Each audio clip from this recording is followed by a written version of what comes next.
এত রান্না কখন যে শেষ করব ভাল লাগে না আমার। কেউ কাজে নেই, সব অষ্টরম্ভ কাজের দিক থেকে, ভাল লাগে না। ও মামা, হ্যাঁ বলছি সবজিগুলো আমি কেটে দিই? না, কিচ্ছু করতে হবে না মা, কোনো কাটাকুটিতে যেতে হবে না। হাত কাটলে কি হবে? ও মামা, ওই যে বেগুনি করার জন্য তো বেগুনগুলো রেখেছো, আমি ওগুলো কেটে দিই না, ওটা সবচেয়ে সহজ। না না, কিছু করতে হবে না বাবা, দরকার নেই। যাও তো গিয়ে চুপটি করে বসো। ও মামা, মা প্লিজ কাটিন না মা। না বললাম তো, না মানে না।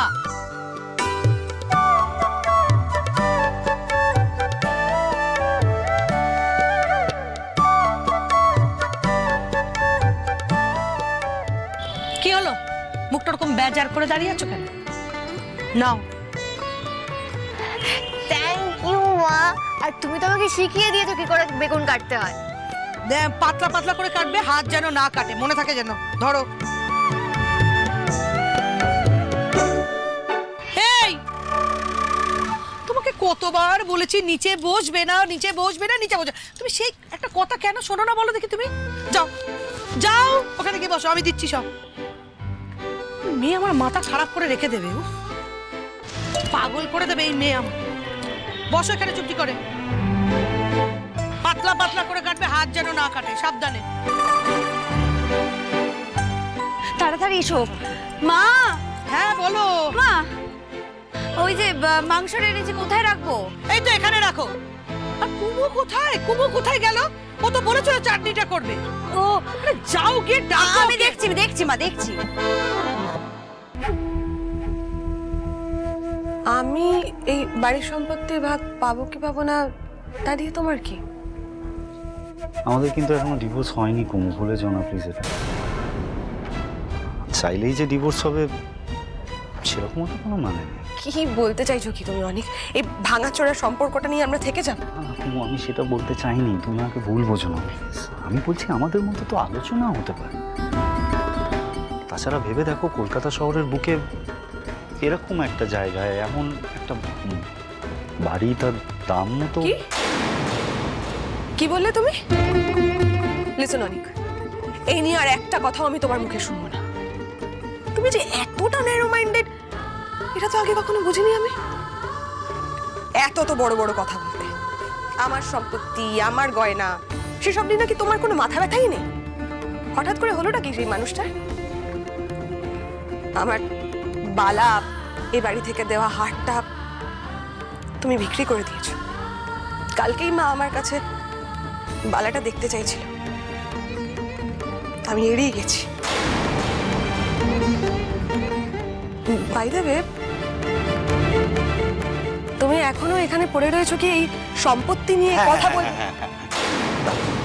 তাই আমি এখানে পড়ে আছি সম্পত্তির জন্য। তোমার যেটা মনে হয় তুমি মনে করতে পারো। তুমি কিন্তু আমার স্ত্রী এখনো, এটা ভুলেছো না। আর তোমার অধিকার চাওয়ার ক্ষেত্রে আমি কথা বলতেই পারি, আর তার মধ্যে আমি নিজের কোনো অন্যায় দেখি। প্লিজ অনিক, এতটা ছোট নিজেকে করে দিও না। আমার মনে তোমার জন্য এখনো যেটুকু রেসপেক্ট বেঁচে আছে সেটুকু শেষ করে আর দিও না প্লিজ। শোনো, এসব কি নিয়ে ঝগড়া হচ্ছে ওদের মধ্যে?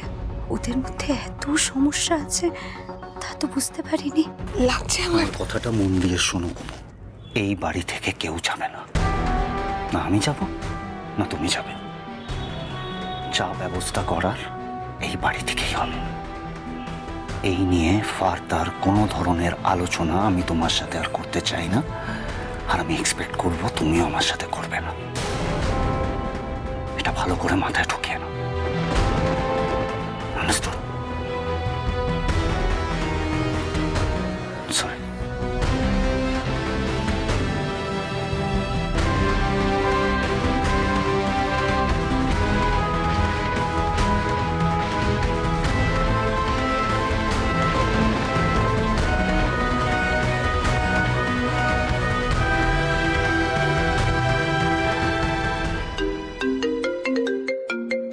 বড় বৌদি। হ্যাঁ বড় বৌদি, আজ তো তোমাদের 31 ডিসেম্বরের পিকনিক। সবাই মিলে নিশ্চয়ই ছাদে খুব আনন্দ, নাচ গান হুল্লোড় সব হবে। আর তোমাদের রানী she must be very happy. নিশ্চয়ই নিজের বরের সঙ্গে একেবারে আনন্দে মেতে উঠেছে। মাতবে না, সাথে 31 পার্টি বলে কথা, সবাই তো সেই নিয়ে ব্যস্ত। অনিশা জানো আজকে দুপুরে কি হয়েছে? আমাদের বাড়িতে ডাকাত পড়েছিল। হোয়াট? আবার সেই কালো পোশাক পরা মানুষটা এসেছিল জানো, এসে আমাদের সবাইকে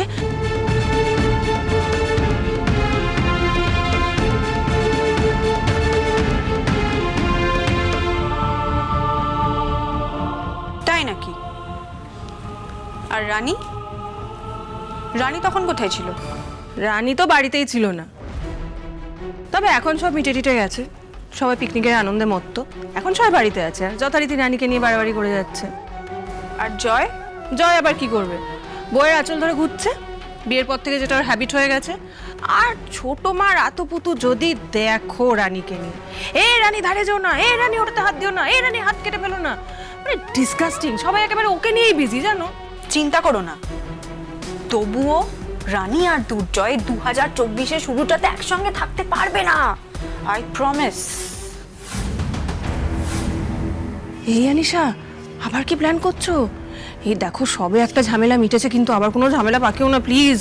ঠিক আছে, এবারে আর কোনো ঝামেলা হবে না বলছি তো। শুধু একটা পাঁচিল, সুন্দর একটা পাঁচিল আমি রানী আর দুর্জয়ের মধ্যে তুলে দেব। That's all.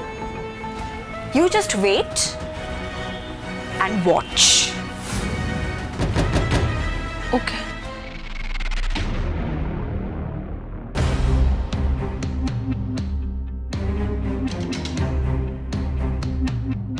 নিতাই, আরো টমেটো কাটো, এইটুকুনি চাই, টমেটো তো কিছু হবে না।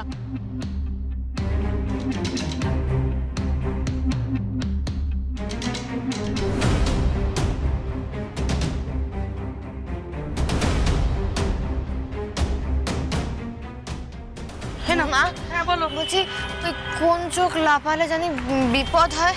ওই তো মেয়েদের ডান চোখ আর ছেলেদের বাঁ চোখ। তোমার কি হয়েছে? মা, আমার ডান চোখটা না কেমন কাঁপছে। বলছি বিপদ তো সব কেটে গেল, ডাকাতগুলোকেও তো ধরিয়ে দেওয়া হলো, তাহলে সে আবার কি? তোমার আবার ডান চোখ লাফাচ্ছে কেন? মা, আমরা হয়তো বেশিই ভাবছি, এমনি হয়তো হচ্ছে। বুঝতে পারছো না? এটা খুব খারাপ লক্ষণ। তবে জানিয়েছো ভালো হয়েছে, হাতের পাতায় ফু দিয়ে না চোখটা ভালো করে ঘষো।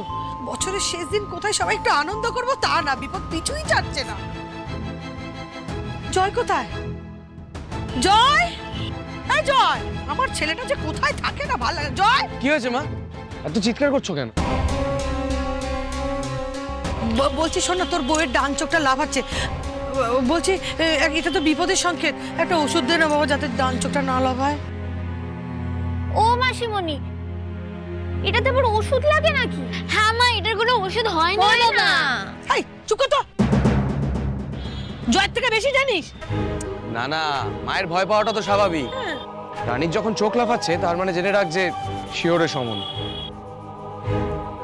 কখন উনি অন্যের বিপদে ঝাঁপিয়ে পড়েন, কখন কাকে বাঁচাতে চলে যান, তা তো আর আগে থেকে বলা যাবে না। শোনো, ওখানে গিয়ে চুপটি করে বসো, কোনো দৌড়াদৌড়ি করার দরকার নেই, তাহলেই দেখবে কোনো বিপদ আসছে না। জয় একদম ঠিক কথা বলেছে, আমি না বলা অবধি আমার পাশ থেকে একদম নড়বে না। এসো।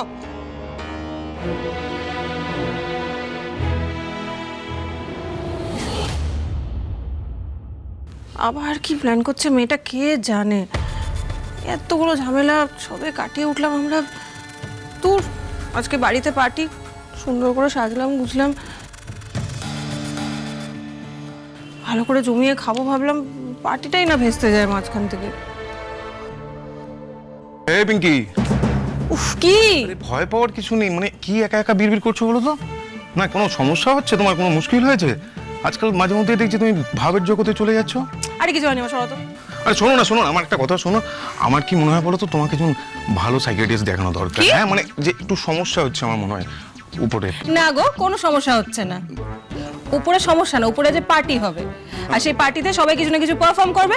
আমি ঠিক করেছি কবিতা বলবো, আয় বৃষ্টি ঝেপে ধান দেবো মেপে, সেটা প্র্যাকটিস করছিলাম। হয়েছে? এ শোনো না,